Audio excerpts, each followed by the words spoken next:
wia na afi yewura nsemu akasa na yedi pensimu edi abro enti misro me yenkohwe various newspapers ebe gya so anopai ene enkoma omo ebo na iwia ye no so enhwe ye live on Facebook, ye live on YouTube, okwa a Movement TV on Facebook, Movement TV on YouTube. My personal handle Kwaku Dawuro on TikTok ni baby na ye join in efe ye ni enkomo na wonso agya o messages no na ya kenkan e de amonti Gideon pacho me yenko yenkofa various newspaper headlines and any family. So Daily Graphic and pay na o kase na Daily Graphic episode say Ghana ban na kase na ni spokesperson ne kwachi fosu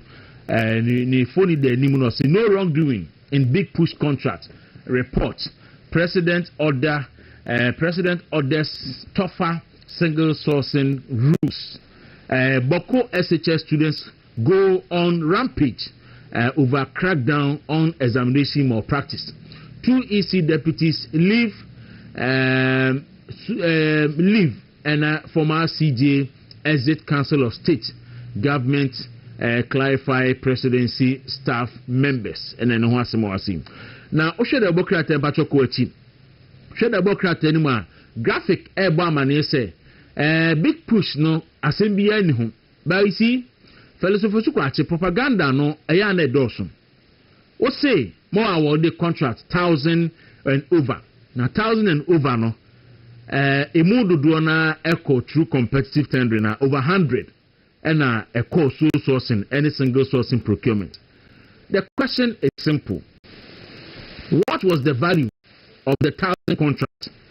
and what was the value of the 100 contract, over 100 contract? When you say a kind of duana walk no a feeder rules contract and any reshaping any portals patching any idea and on the value no a saying 10,000 20,000 50,000 500,000 is any money man and on your contract there can big push contractor a $10 billion $10 billion wadi emu over $84 billion wadi ama sole sourcing any restrictive tendering and no one some the can. So don't lump them all together. Now can't check Ghana for say 90% of the contracts no a competitive tendering. 90% of what? 90% of what? So me 100,000 Ghana cedis. Now me ma 90%. Na obi 1 million Ghana cedis. Na o ma 5%. Ne wa hin na do so. Is it that 90% of 100,000 Ghana cedis? And I say 5% of 1 million Ghana cedis. So please, but we should not take Ghanaians for granted. Na yehesen enema no esi ebeko. Yese boko school for nso so kwatwe exams. Almost ye mom kwan no mapo. Yese ye mom kwan mako rampage access enema e wo school mu ho. Nti yento aso na yenko enim. Ye daily guide Democrat anim. Deputy EC deputy chair Bosman Asare resigns. Na Dr. Bosman Asare oyobia ye pa no onya ho toda as deputy electoral commission chairperson. Na yeto abawie ese din ketia publicly threaten Bosman Asare and Jim Mensa. Tieja what one ne ma ekoso no ohekwan afa so yitoko no adi ohekwan afa so na ne ma ekoso no a na ya threaten the publicly no a o say me electoral me Chadi University of Ghana me di madwuma me di isi adwuma na to mo nkofa na mo mfa anye ne amopese mo de ye me call University of Ghana akokyerema de nti Bosman Asare yeso woko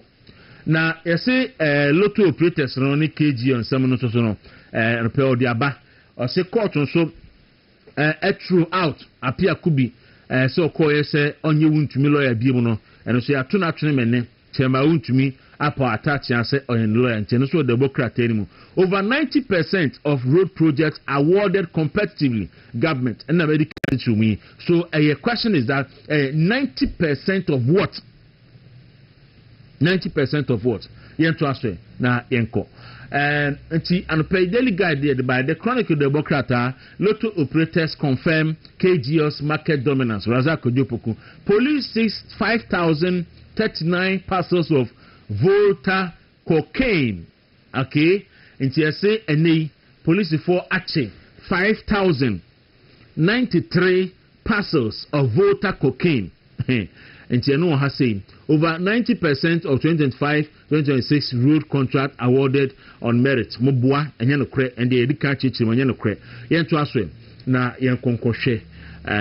in Samonswa by Metrolands Democrat as a 6.1 million Ghana city sacrifice. President Mahama appointees donate salary to Ghana Medical Trust Fund. Tienoso Daba NPRCU urges more Ghanaian firms to list on stock exchange. And Ohum Festival so baso watching and in Bosman Asaria was jai easy adwuma so nyina Democrat e dia ba yento aso and a perception like Democrat say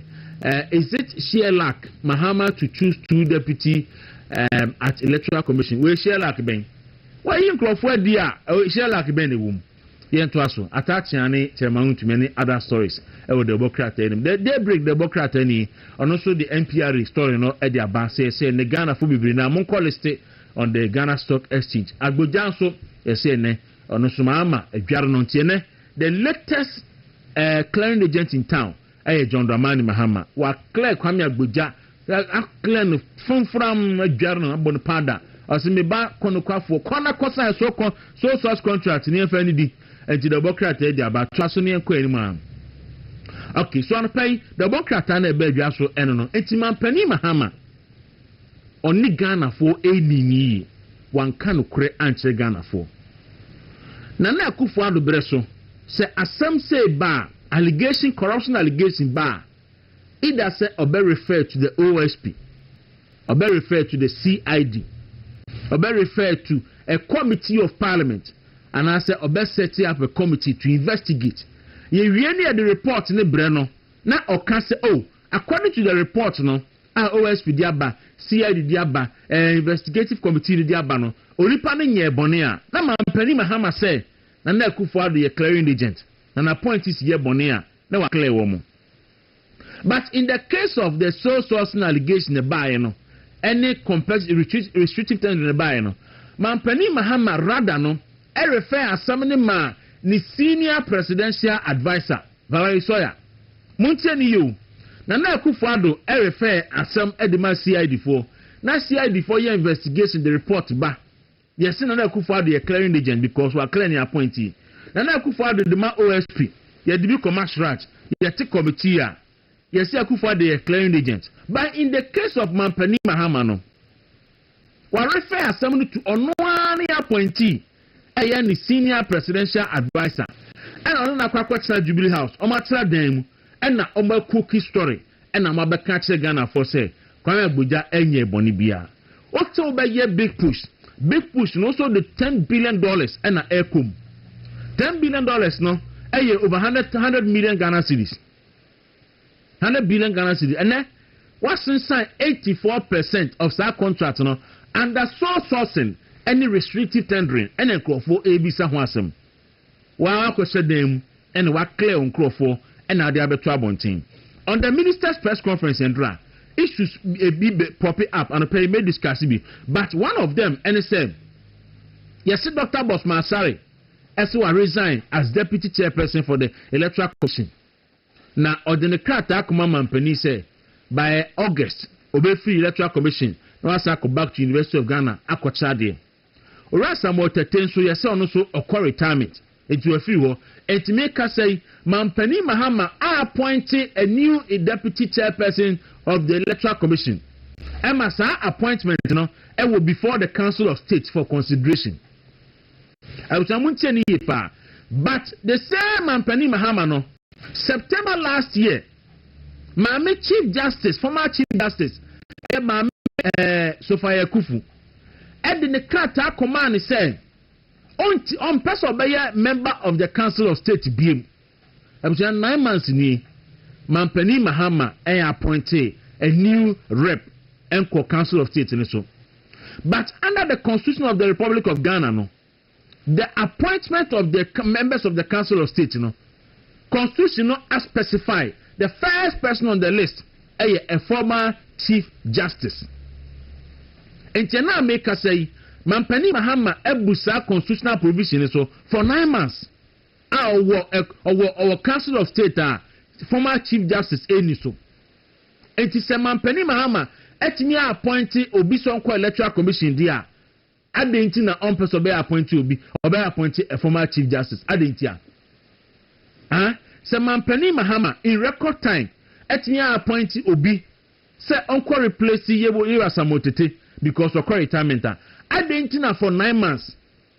mame ye friend is saying Sophia Kufu I resign as deputy chief of staff chief justice on the council of state na mampani mahama empese obey appoint you bia because na dwene no justice eni yeboa any justice George Nawood na dwene no omo ye MPP for ejuai na dwene say obebu constitution so because of partisan politics somewhere that with him so an pay you be san komo no na erem but before that no mama yen kofa dwudwam emra na dwamu no ba ewia na da sebre agedwamna ene god na sarebedi akon akame ho na yede pensen won de abanti Gideon ma yen kofa dwudwam no enfamra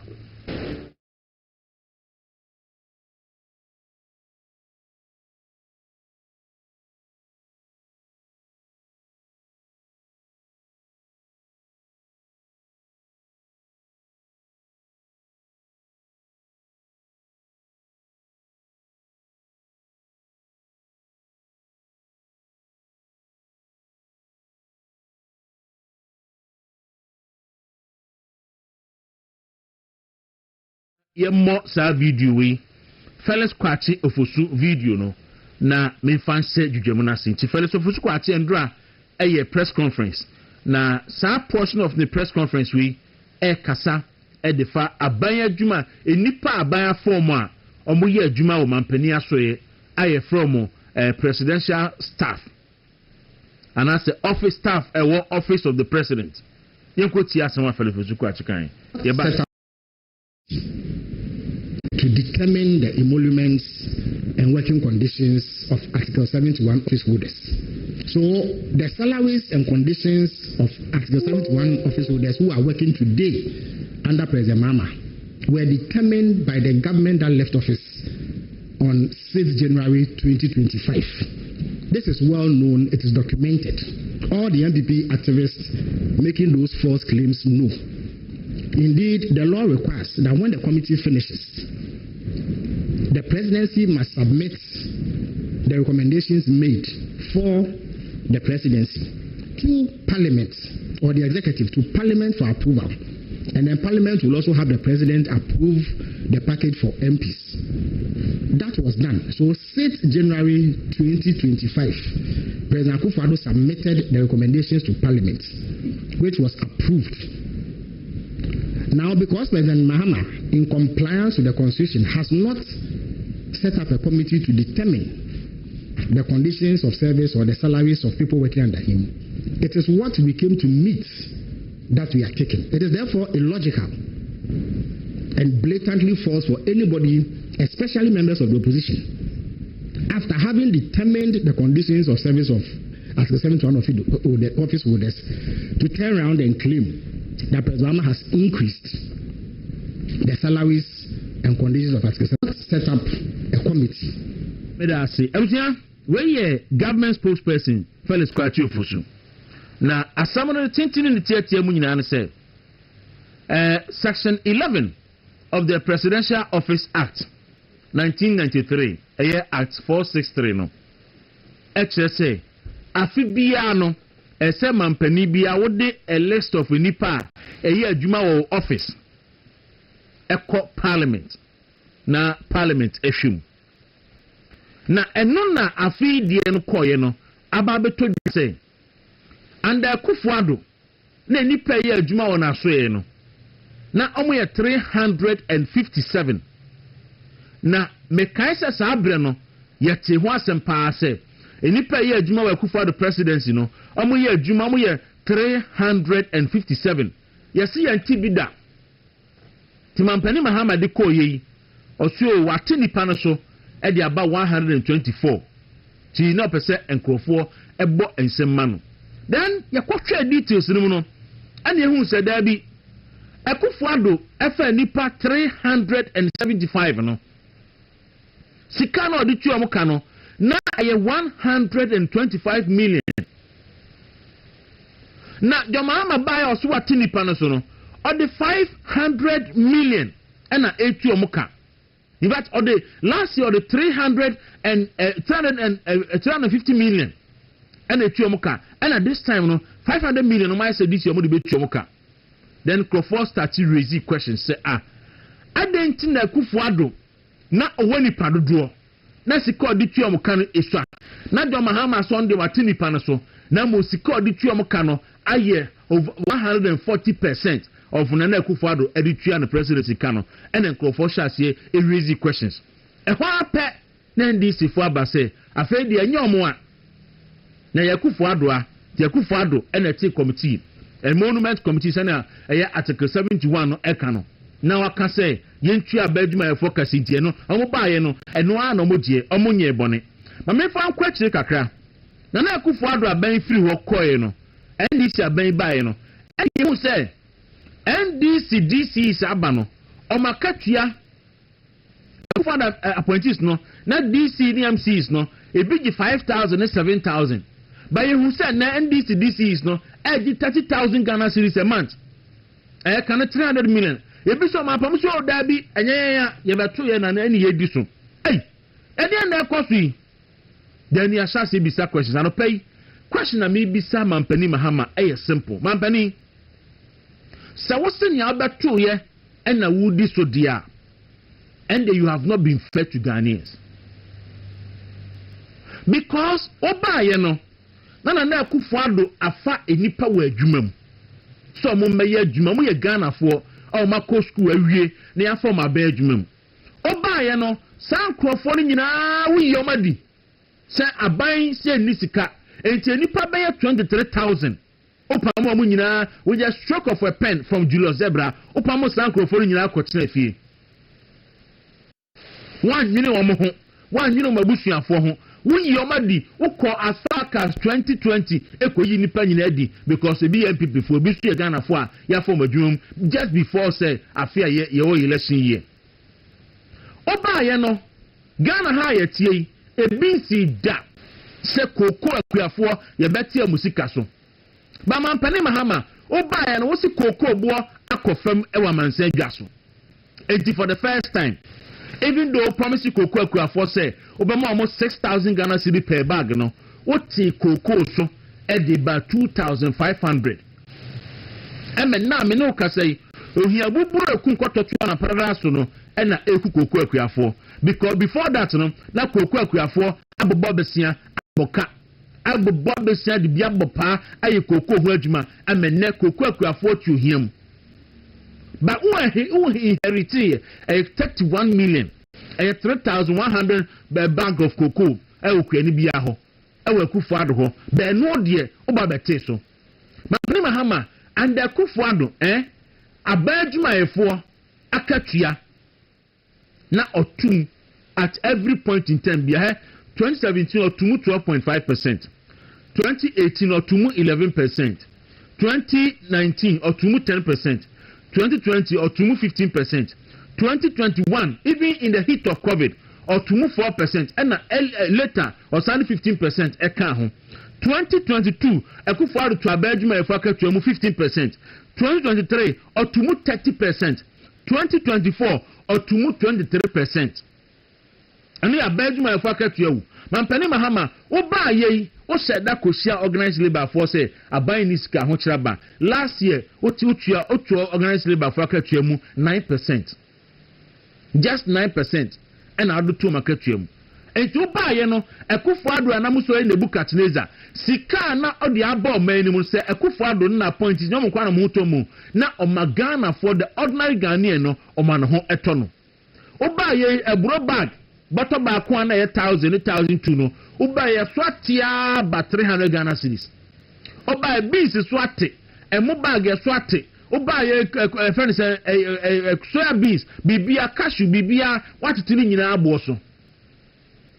amani nyina atofam se tim kani kwani edo ebro bag ba ko a otimi ton editor fertilizer bag mienu ana miensa enne this or ton ebro bag miensa ansa na watinya to fertilizer ba ko enti enne Here Ghana for nyina na wo ko wa point is die na mo di madi fa wo so beto a monument committee a ya ketua na se mampani mahama wo na o say ebo say article 71 oba obetwam wo say ebo a campaign promise say wo ba obetwa article 71 mu enne over 1 year and half 1.5 years e wa ban mu sanka obeto sika no so o say akufo na set ya obeto ya wo titi koku akuafa katua so obeto ya wo titi eniema bo so koku ayi emo ne asi gari ni niema bo so no obeto ya wo yi nkrofo adwumadu aban mu no all you have to do is to constitute a committee to reconstitute the emolument committee to go and look into the salaries of government appointees article 71 for nanka wateso anya sadia anka sese wo de ko parliament eno komentia ke say entrenched position and say entrenched now kokwohwe nya entrenched position esa ka de parliament sania wo de d levy dum so levy ni ba no one day wo de call ye under certificate of agency me agitum no na esa ka de parliament na MPs for no gitum ne ye te wonu appoint secretary so ene modidi amenendisi fu osu ye so bae no wo che land cruises e de ma microphone senia wo chenchi ye wasa babiem ye hu ye si wa memo edi kan so ye check cars e ma Legon girls atakambu yi ye check car ma Legon girls tisania ye chenchi we ene wasa babiem wa wo microphone kwadwe ye bo anu mo ka kire se ene wo che land cruiser tisania wo che keleweli anase wo che eburunchiwe e wo kwan ho ene waba and drive who post to be obi say NDC ni afi atamo se breso we twa news sa and rank ko emefa bi dwane NDC a wo da pradum a wo chele it would ye when we point is mo betimi a chele ba Ghana for the omunsu na ebisa a wo so beto ye na wa meto kokwa akuafo sika kokwa akuafo 31 million no wa meto e na wo teso ko 25 million wa meto se akufo ado afani padwumam e na wo yi o madiso mo nko tena fie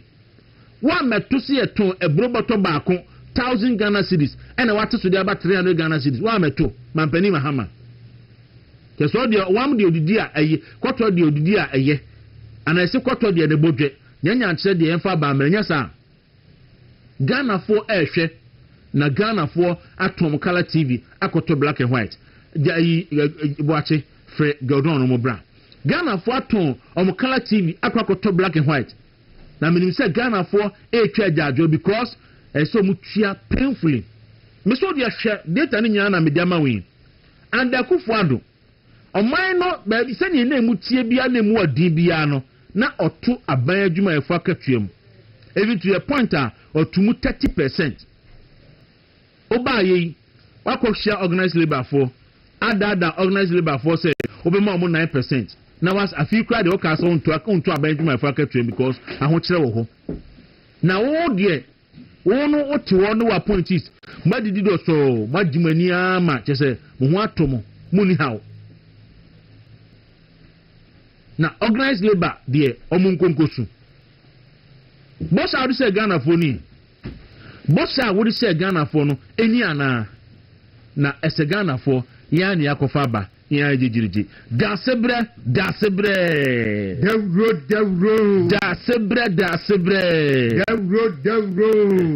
ne ne mamu ti sen already to me ye na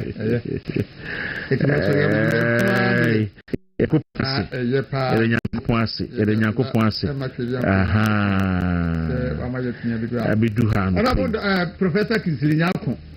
anapay bia bia ye machi Kabna Pia Pinkra for your former and first MP of Krufrum. Okay. And the first member of parliament for a Krufrum. And then Mrs. Catherine Apia Pinkra. Very Reverend Alketum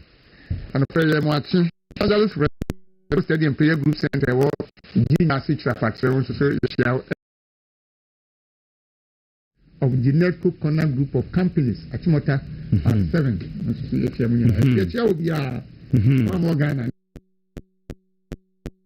Okay.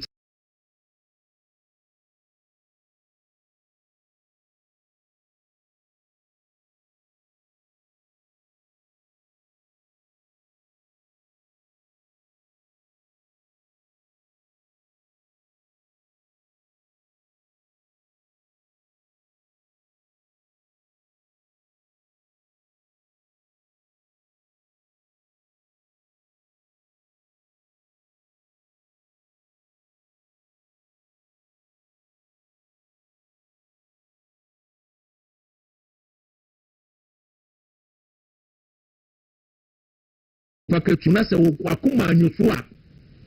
na wo to view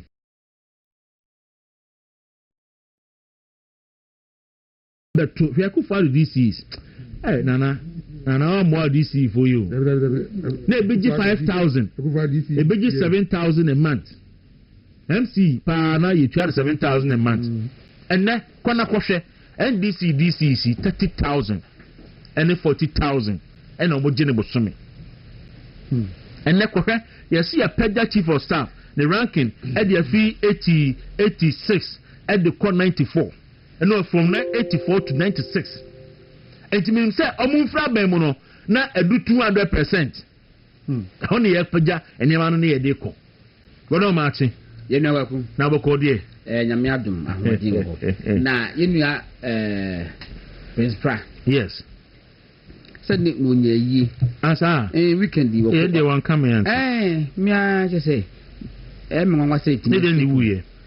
okoye nsi yi sa na say enough